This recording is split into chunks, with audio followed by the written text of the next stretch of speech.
ఎందుకంటే విశాఖపట్నంలో ప్రముఖంగా ఉండేటువంటి మైదానాలు కానీ పార్కుల్లో కానీ స్విమ్మింగ్ చేస్తేనో ఆటల్లో ఏదన్నా కోచింగ్ తీసుకుంటేనో నామమాత్రపు ఫీజులు అనేటువంటిది ఎప్పటినో ఉంది.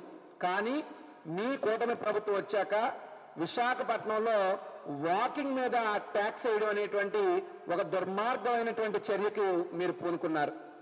నేను అడగదలుచుకున్నాను ఈ కూటమి ప్రభుత్వాన్ని, చంద్రబాబు నాయుడు గారిని, విశాఖ వాసిగా వైఎస్ఆర్సీపీ నేతగా సూటిగా అడుగుతున్న చంద్రబాబు నాయుడు గారు, అయ్యా లోకేష్ గారు, అయ్యా పవన్ కళ్యాణ్ గారు, కూటమి పెద్దలారా, వాకింగ్ చేస్తే మనిషికి 720 రూపాయలు ట్యాక్స్ అంటున్నారే, వాకింగ్ చేస్తే పన్ను అంటున్నారే, అంటే ఈరోజు వాకింగ్ మీద పన్ను, రేపు టాకింగ్ మీద కూడా పన్నేస్తారా?